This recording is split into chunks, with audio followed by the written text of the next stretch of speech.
But first, with the details from his breaking news report is The Hill's John Solomon. All right, let's start at the beginning here, because we have talked a lot about these issues, but tonight's news is different because we have now discovered a long email chain. Is that the proper way to characterize it? Yes, that's how it's been described to me. That's correct, Sean. Okay, and, and whose names are on, just to get it set up, whose names are on this email chain? Well, I'm told that James Comey is one of them, that there are people from the National Security Division of the Justice Department, and that there are key players that were the obvious people involved in the FBI, though I don't have their names, working at various points on the Russia investigation. So it's a large group of people trying to get ready to get this FISA warrant submitted to the court. And there are 2 or 3 very important revelations. One is that James Comey's involved in the discussions. 2, there is mention in these emails that the intelligence community, possibly the NSA or another agency, had concerns about the quality of the intelligence in the Steele dossier. And 3, that there were pretty significant worries, concerns that Christopher Steele had already begun talking to the news media. This is before they file the FISA warrant, before they fire him.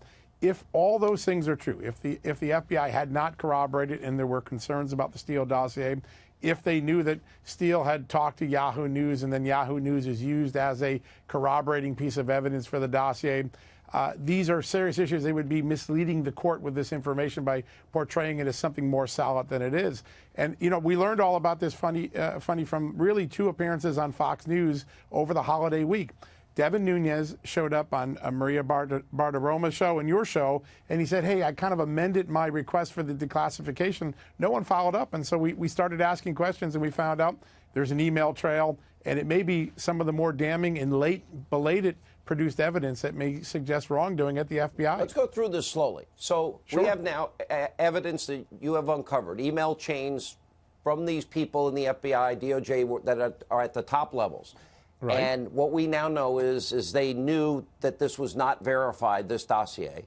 They knew that they knew where it came from, that Hillary had paid for it. They never took the time to verify it themselves. And rather than do their due diligence, they went along and just decided that they wanted to get the FISA warrant, and they committed what is ultimately a conscious fraud on the court. Is that a fair characterization?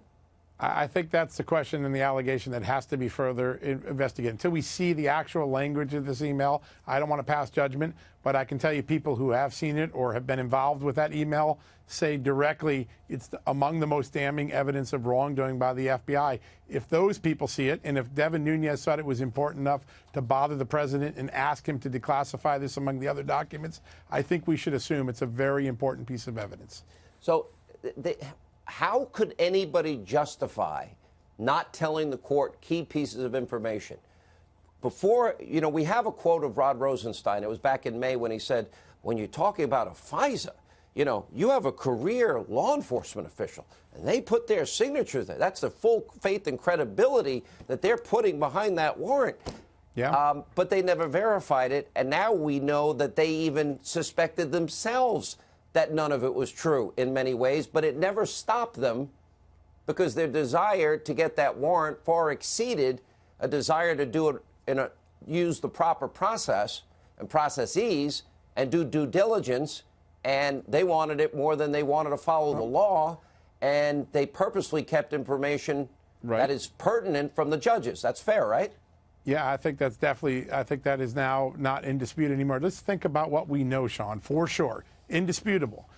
The core evidence for the FISA warrant, that's Andy McCabe's description. Without it, we would not have pursued the FISA warrant, came from a product paid for by Hillary Clinton and the Democratic Party to try to destroy Donald Trump in the final months of the election. We know that the people who handled that evidence, prepared and tried to rush it through the FBI to the court, were 2 agents who on their own said they wanted to stop Donald Trump from becoming president.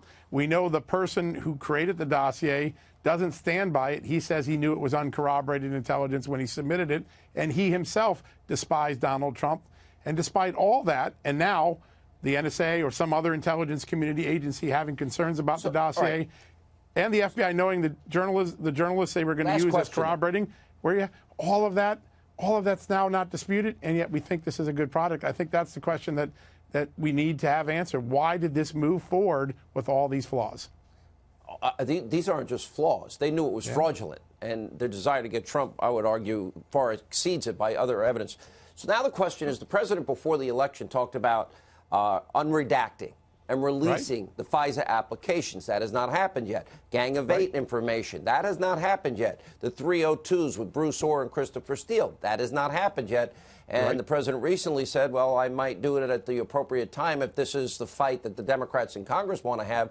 But this is the fourth bucket, as we call it, that Devin Nunes was talking about, that everybody knew.